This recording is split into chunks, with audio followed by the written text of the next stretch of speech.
What's up, everybody? Welcome to another episode of the Garage Strength Podcast. Earl, welcome. Thanks. Three-time co-author, world champion of the year, king of the PA press. You know, Lincoln was doing PA presses yesterday, and he said he's specifically coming for you. Good. With the dumbbells, he's using 25. So with the dumbbells, you have a 12-year-old on your heels. The dumbbells yet, Yep. really, for a PA press. That was right before he hit a triple and a double. Oh, nice. Yeah, so Sweet. better be ready for that. I'm trying to decide if the PA press is harder or easier than a strict press. I would say there's two reasons why I think it's actually slightly harder is because you have to just have a little more balance, but also like putting them on your shoulders, it's harder. Yeah. With dumbbells. With dumbbells. Okay. Not barbell. From a movement, I was thinking barbell. I don't have much experience with I think the barbell dumbbells. is probably a little easier because you can come out of a rack. Well, the PA press, you got to like do a sissy squat down through a foam pad. Yeah. Unless you have a rack that's at the height. Yeah, that's weird though. You have to like lean forward and like and lower back, basically. Yeah. And then fall back forward. Yeah. It's not the most fun. What's your favorite place to nap? Is it Couch, dude? Left side too. Left side, curl up. Yeah. Left side couch with air conditioning or left side couch with like a fireplace? Oh, I'm not a heat napper. I'm a cold all the way. Okay. I usually wake up and I'm like shivering and it's like I need a blanket on because I have it so cold, like, which is good because I learned that I forget you should that if you shiver it like triggers your metabolism or something like yeah, something like that, and you get better quality sleep. Yeah, so now I don't heat my car up when it's cold out. I like let myself be real cold until it heats up for like 10 minutes. So I'm like this, like shivering. My car's diesel, so it takes like 15 minutes just to warm up anyway. Yeah. The kids are just in the back. Why is your car always so cold? Yeah, well, get Deal used with to it. Yeah. Dude, talking about kids, today we're going to go over the hypothetical. I don't know. It's not really hypothetical. It's been done. Yeah. But we're going to talk about like day 1 to D1. Yeah. And like idea around right now there's 2 middle school kids. Yeah. That outside of what we'll call benchmarks and like gym numbers, metrics and stuff like that, where you can test around to like see like do they have like the I'll say non-field stuff that sort of signals, yo, you have the capability to do this from a physical standpoint. Yeah. Like numbers and things around that. And these 2 kids, like also from like a projection standpoint. I also want to say there's actually 3 of them. It's just one of them is in Virginia, and I only see him like every Sunday. Got it. So the other 2 I see during the week, and I just want to be clear because it's Israel, RJ, and George. Okay. But because and I'm not here Sunday, so that's the only reason. Yet. So that I did want to just point that out in case Izzy's dad's listening. He's like, "Yo, what the heck, dude?" I got you with but that. on a regular basis, way to make me come correct on that. Also, too, I haven't seen Izzy, but RJ is about 6'3", maybe already probably in middle school, 275, like 8th grade. Yeah, and whatchamacallit? George is taller than him, though not as thick as him. Probably 6'4", 212. Yeah. Last time we measured him. I know some people will say like size matters. Yes, it does. Like it definitely plays a part. Like no one's denying that. It's not saying though because you're small you can't do something. You just need to be maybe a little bit more exceptional at other things. Like you have to be faster. You have to be stronger. Like there's ways around size. Like whatchamacallit? What's his name? Played for the Steelers. Palawalu. No, not as Harrison. Yes, not as highly touted. Yeah, right. Under 6 foot. Yeah, but remarkably strong. Yep.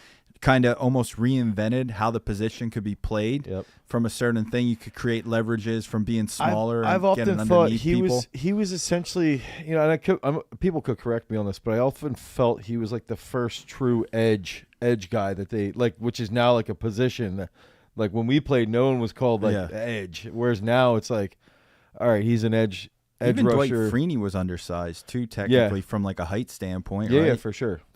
Speed wise, didn't matter. Yeah, that's where he made up for it. I'm gonna assume strong as can be if you have someone like your boy Joe Thomas saying like, "Yo, he's tough." Like it hurts when or not hurts. Like you have to prep for it. Like It comes. I think he did say it hurt though too. Yeah, like he hit. You got to come correct, right? Yeah, because he's That's so my fast. new thing. Yeah. Do you like my new hat, Dane? I do love that hat.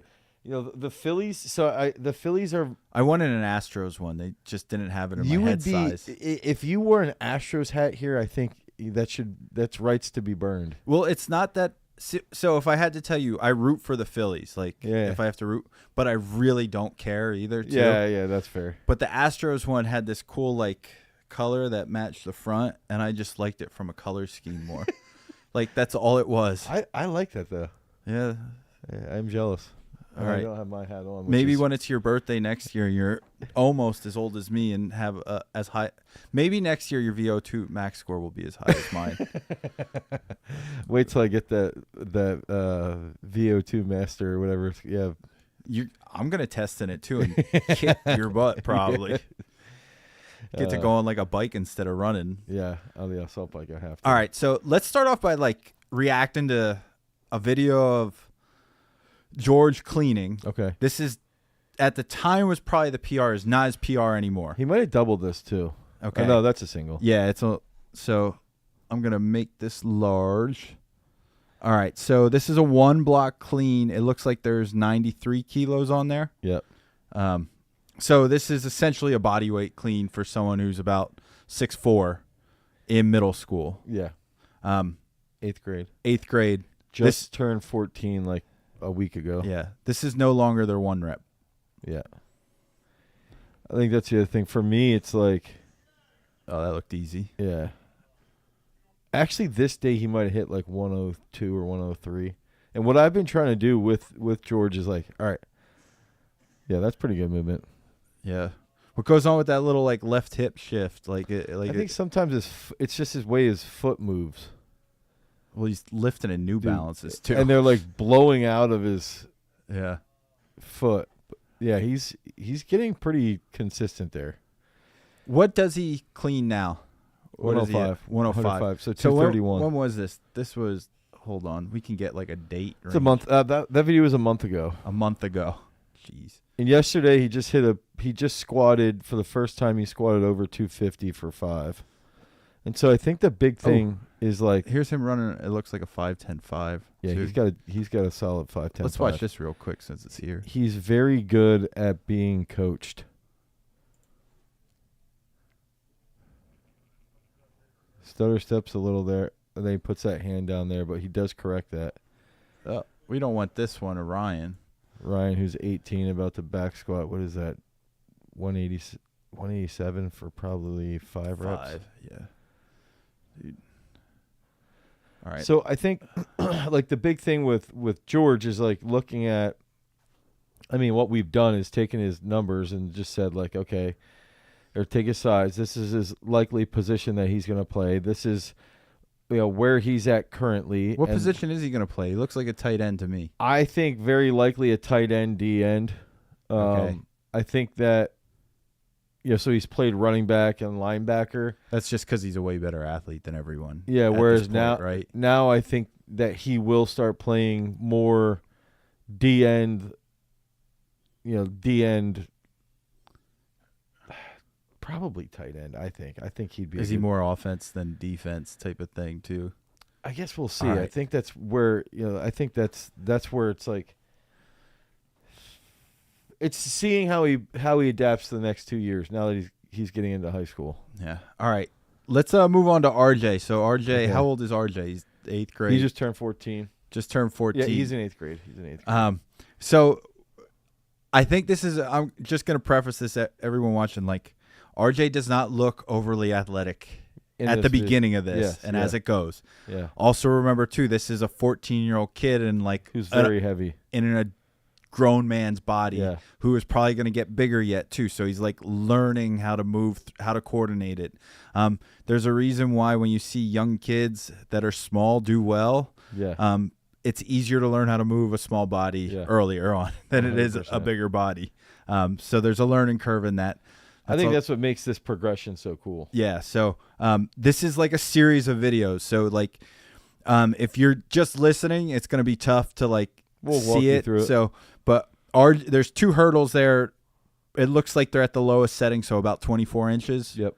And he's had problems fearing box jumps, and recently has gotten the box jump where he'll go touch and go, and he doesn't think about it anymore. Okay. So when I told him, so Syracuse brought him up for their spring game because he's like, people know who he is because he's a dog. Like, I was like, you got to go up there and show them this video of you, the eventual video.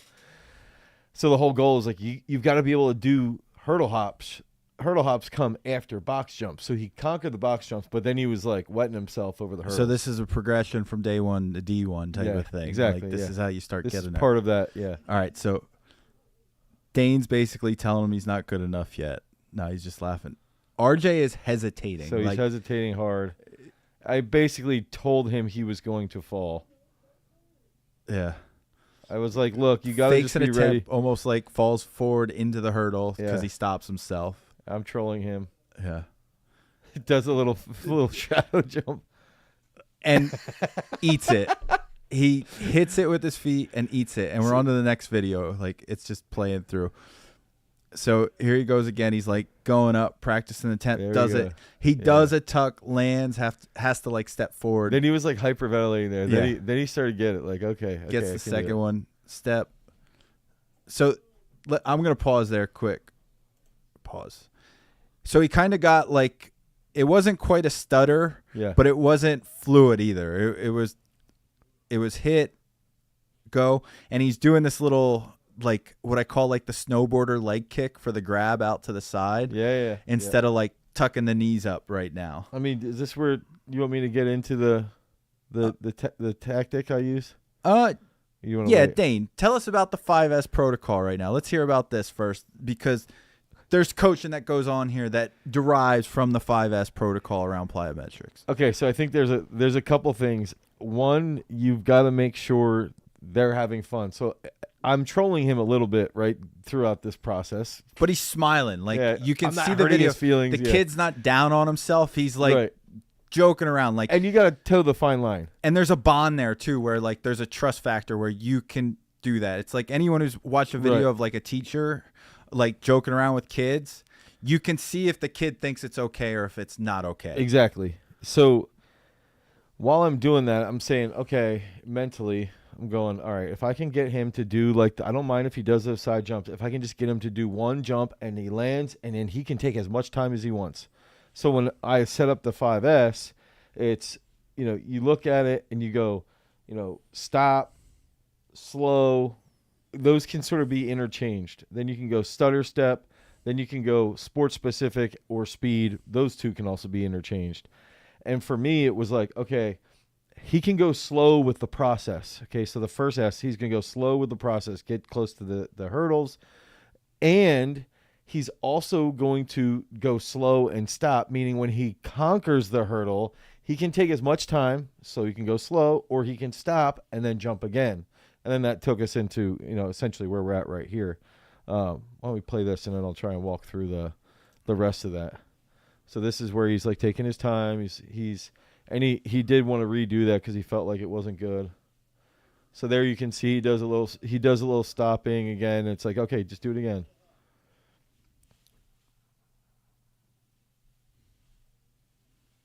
Okay, so I actually I wanted him to try the stutter step where you do a double bounce. He didn't get it, but it's like, again, let it happen at their pace, especially something complex like this when the kid's this big. So he goes here, goes over, and there he gets it, right? Okay, so there I was like, look. I'm going to go back to that one and play it. Yeah. Mainly because he stutters like twice. Yep. And I had told him, I was like, listen, I just want you to land and get as many hops as you can. Like, I don't care if it's 10 or 2. But that stretch shortening cycle gets you in the rhythm, and then you're going to get to the point where you're comfortable going. So this is sort of combining like slow and the stutter step, because you just let them like, most of the time I'd say do 2 and go. In this case with the hurdles, okay, this is the third S. It's like stutter step, boom, boom. And for a hurdle hop, that stutter step is sort of like a little pogo hop. I have a question around the stutter, like with athletes. Like usually when I watch the elite athletes do it, there's a hurdle there to target to say like or do the stutter here. I think too to think about this is where that's also where we can get into sports specificity, and you could say like, you know, we have videos like reckless V jumps of like Nicholas doing like or Jan doing his Jan jump series, or Nick doing like the reckless V jumps, and he's literally landing and jump cutting. That's a more advanced tactic that could mimic actions that they have to do in their competitive realm that happens at a more elite level. Whereas in this case with the stutter, this is his elite right now. So it's like this is the only thing that he has to is keep that as simple as possible. My brain almost goes to too, like he's an offensive tackle probably, right? Like he's a big kid. Like so you're stuttering there, like they kind of post up, right? Yeah. Like in pass protection. Yeah. So like how many stutters is like too much, or like you just kind of let it happen? Like it's interesting because when he pulls, he probably hits a false step sometimes, and if he's playing D tackle, which he will be, he'll be stunting, but it's not going to be a lot. You know, this is plenty. Okay, you know, let's continue this so you can see that, and he's also struggled with the arm swing, so that's also a bit, boom. So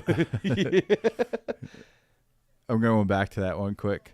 So he stops and then adds a stutter and then like doesn't commit. Like he's just like, nah. So now he's trying to get where he hits and goes. Hit goes. Uh-oh.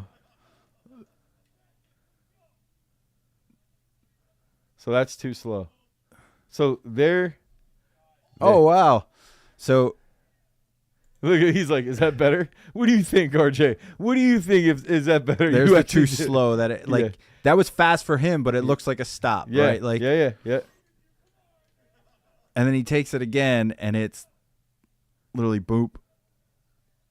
No, it's the next video here. Oh no, it was back. It kept playing through on us. Right here. Oop. So that one's. Nope. I think it might be this one. Yeah, the one more try one.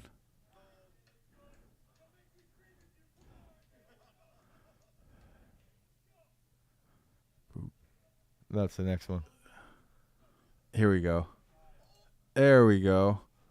To the point where he's touch and go. Yeah. Yep. On it. So essentially a speed at that point. Yeah. So we see him go through essentially not having the confidence to do it. Yep. Having the confidence to do it like as slow as possible, as much time, to having a stop, to using a stutter, multiple stutters, watching him kind of regress. Yep. And then go back to the stutter and then go to what we could call a speed one. Yeah. And to his credit too, that's probably specificity too. Yeah, for just sure. like as the position. That's the and thing. work through the whole line. But I think it shows like the day one to D1. Yes. It's a winding path. Like just because he hit the speed doesn't mean he's going to be able to replicate the speed now. Like there's still neural learning going on through that. And I think as a coach, when you are dealing with this specific scenario, you've got to be plastic in the moment, really, where you're like sitting there like, okay, I have this template. This is my workout for the session. And then inside the workout, this is the tactic. The tactic is 5 S's. I'm going to use the 5 S's based off of these 5 S's, slow, stop, stutter, sports specificity, speed, and I'm going to lay it out, and then I'm going to help use that as a teaching tool to then advance to the point of where I can be successful. All right. I think we got the 5 S's there. Yeah.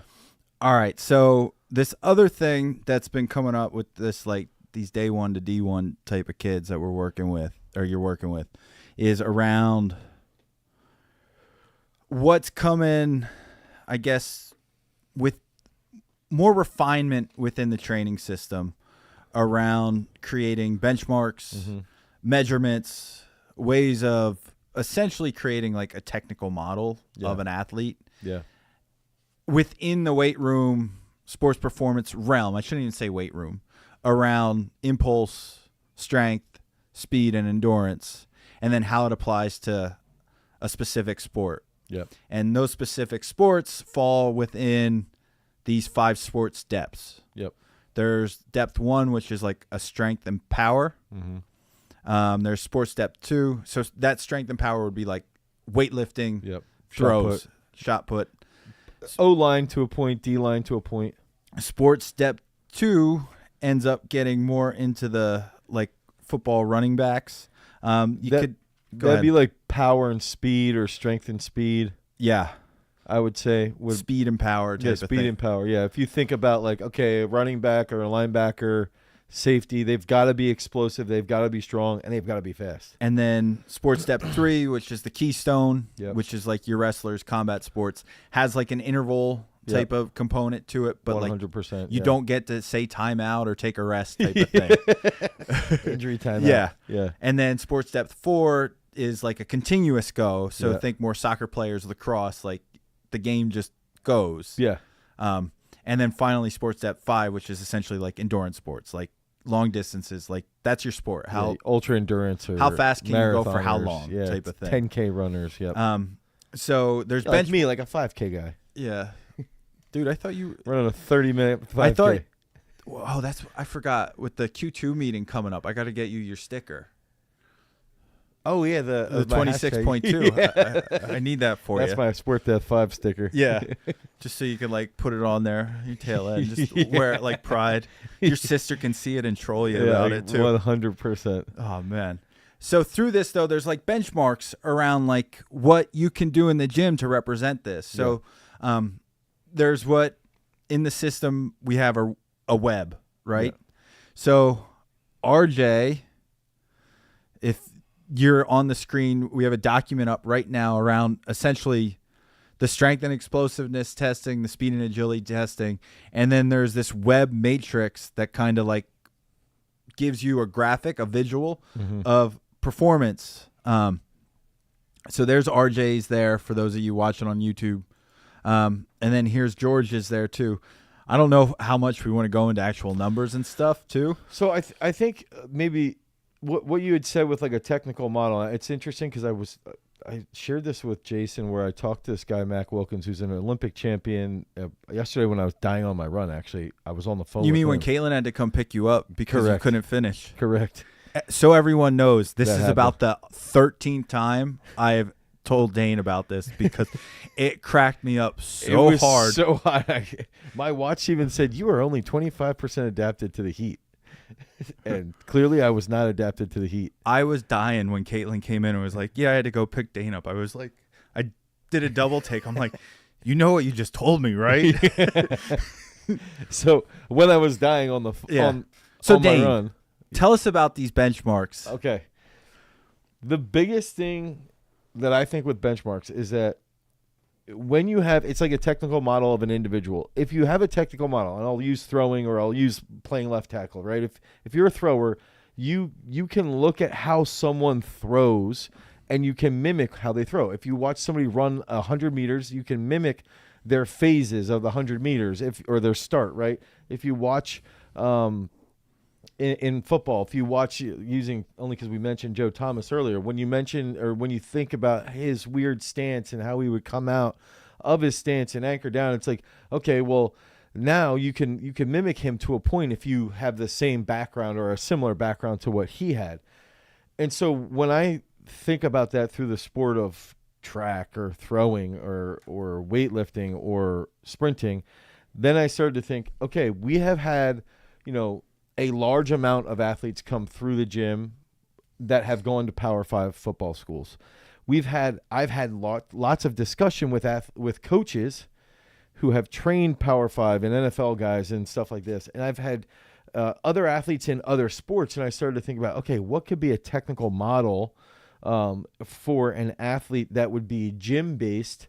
And that's where these benchmarks really come in, is like, okay, if we can have examples of, this kid, Frank Melvin, actually I was texting today because he's into marathon running. He was our best volleyball player coming out from when we used to be at the barn, went to Penn State, was all Big Ten as a volleyball player, and these were his numbers. So we know there's a theoretical number out there relatively similar to Frank's, that if we have another individual come into the gym, we have an idea of where they need to work towards to become a Division I volleyball player.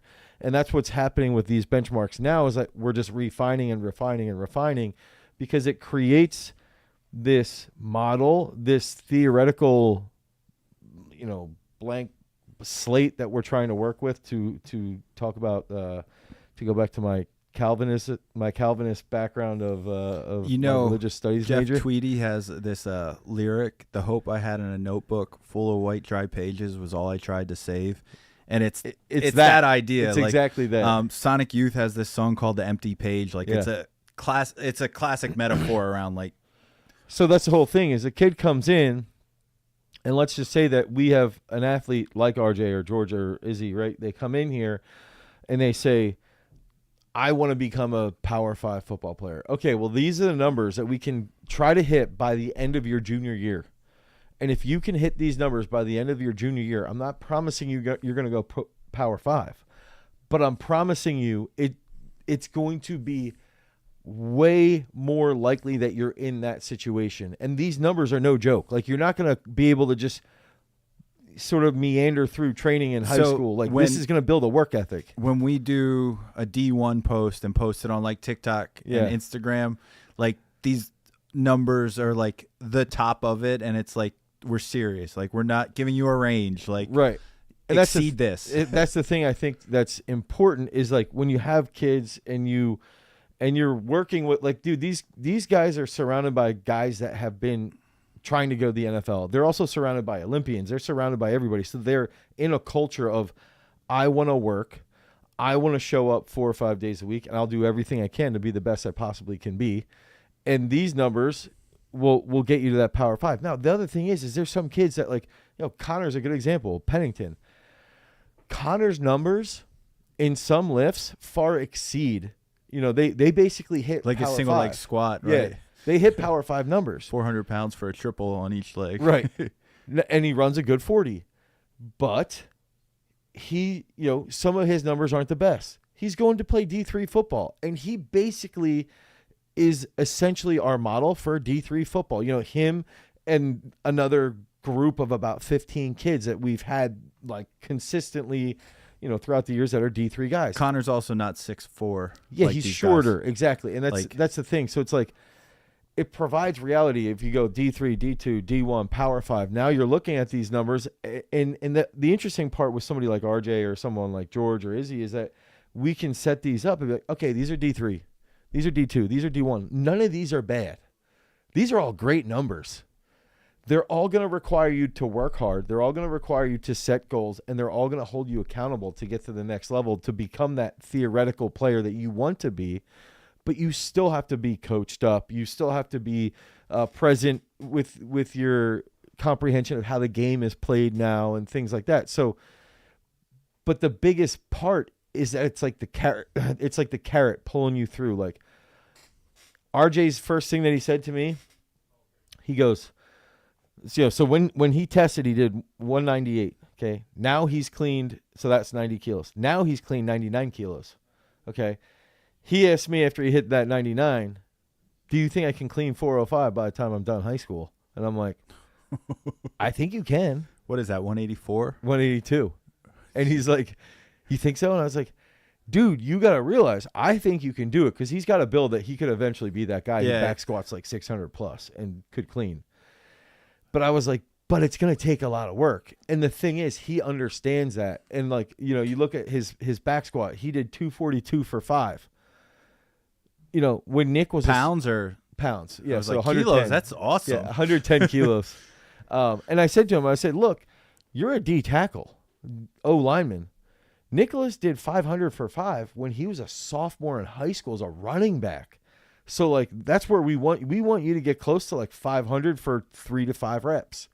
And do you think I can do that? Dude, all these numbers I think you can do, but you have to realize that it's going to be like a 4-year buy-in. It's going to be like constantly which is tough for a young kid who's 14. That's it's 25% of his life. Right.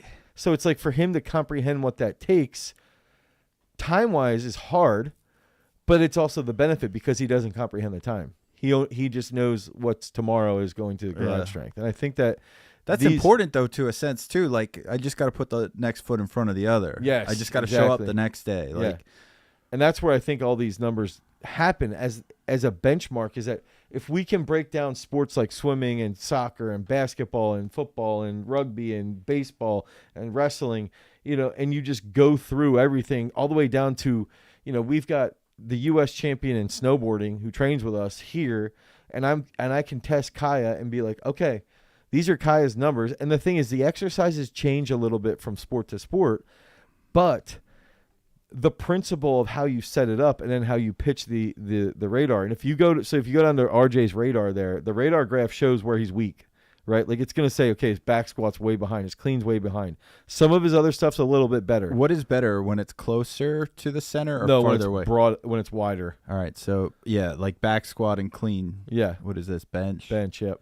And single leg. So his like strength stuff's there, but like what I would say, like his acceleration and speed stuff, and almost like what you see from a more typical athlete on the field is pretty good. Yeah, and the thing is, those numbers are only going to get better the more explosive and the stronger he gets. Should we look at And you look at RJ or George, and you go, okay, so George is really a refined version. Now, he's a little off on his squats. He's a little off on his bench. He's a little off on his cleans. He's a little bit off on the single leg squat. But I can tell you right now, his bench and his squat and his clean have all gone up already. And the more his bench or the more his squat and the more his clean go up, that vert's going to go up. And that's what I'm trying to figure out now with these numbers. Like the ratios between. Yeah, so that's the thing, is like these benchmarks open up the world for the athlete and the coach, because you can see where the glaring weakness is. And now you have this low-hanging fruit to program. Yeah, it's similar to what you did with parabolic periodization with the ratios, like no foot versus like the regular, the no brush. And it's like, where do we have room to like get these gains, especially when you get at an elite level? You have to figure that out. Yeah. So then the next step is, okay, and I was actually trying to figure this out during our meeting this morning, which don't tell Trevor this, but I was writing down like, don't worry, I saw you. I just didn't say anything. How can I write body weight? So if I have George, and I actually use George in my example, if George cleans 212, okay, so if he's 212 pounds and he cleans 105, we're looking at these ratios, and then we compare that to the inches, and then I'm comparing his clean to his squat, and I'm trying to resolve this, and I want to talk to you about it. I want to talk to Trevor about it. But now we can take these benchmarks. The benchmarks build out for the athlete and the coach. And then we get into the ratios, and the ratios make you more specific, so that if you get a weight gain, you need to see an improvement in a squat or a clean or what a broad do you do jump. when the clean goes up and the vertical jump goes nowhere? It goes down even, or probably something jump like a that. little more. Like Yeah. if you see something Or athlete day. where you see something go up and something else like fall off. Like, I would give it like 12 weeks. Okay. Because that's the other thing. I think that oftentimes we just don't give enough time. I think sometimes like a faster movement, it might be like give it another 8 to 12 weeks. I think sometimes it's like give it 8 weeks, and if it still hasn't budged, maybe you add in some more jumps on the warm-ups. So like have an Eden contrast training type of stuff. Exactly. Like you can find places to put the jumps in for more impulse. Then the thing is okay, George is in 8th grade. Eden is going to be a redshirt sophomore. Eden needs to become a D2 All-American so that he can either one of two things could happen. He can go in the portal and transfer up to D1, or he becomes a D2 All-American so he can go to the NFL. If he does one of those, if he hits that, one of those. Who's Eden? You got to introduce everyone. So Eden is a football player at Kutztown University, and he's an absolute animal. Okay. And I've trained him since high school. So with Eden, his benchmark numbers, because he's in college, his benchmark numbers are NFL numbers. Like we need to get him in that rover position.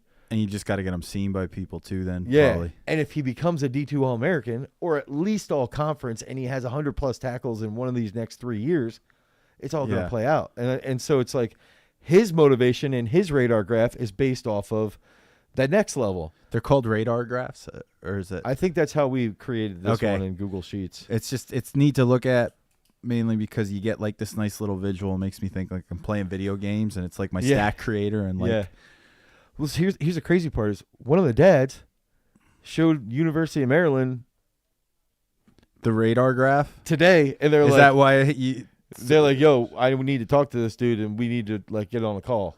And it's like, okay, so now when these coaches call, we can say, look, this is the system we're using. This is how it's effective, and this is what we're seeing. And over the next 3 years, and this is the crazy thing that I said to RJ's dad, I go, we know that by the end of his junior year, he needs to clean 320 or back squat 500.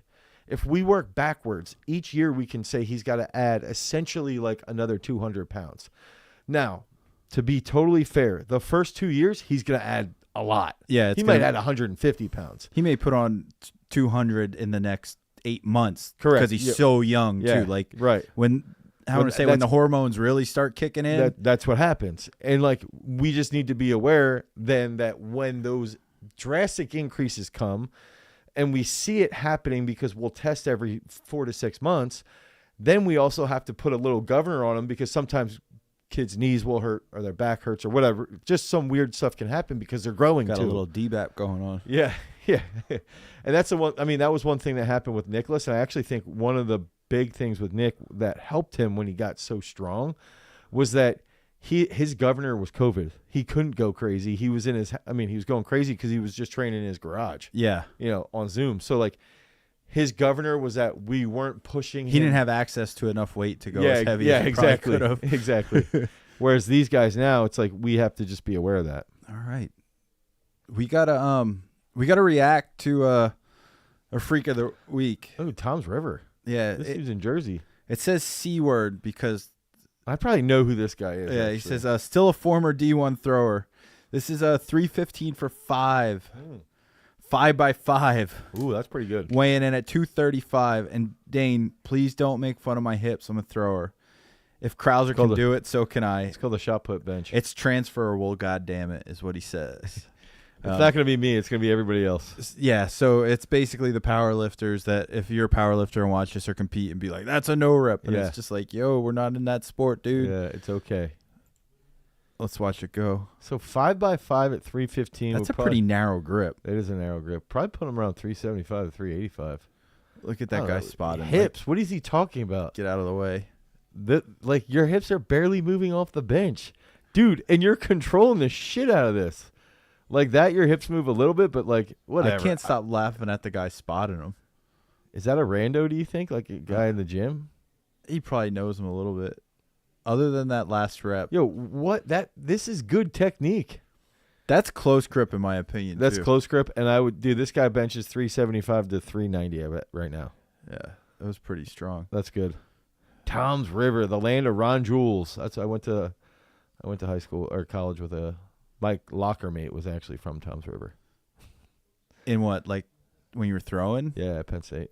Were they a thrower too, or just track he was a hurdler? He was like a 3-time Big Ten champ. Oh. He's one of those guys that could dunk like a shot put from the foul line. A shot put. Yeah, like jump with a 16-pound ball and dunk it. That's crazy. Yeah. Man, quite the hurdles.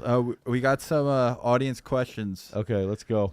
All right. This one's on Reddit. It's from Ernest Knuckle. Sitting here. Sorry.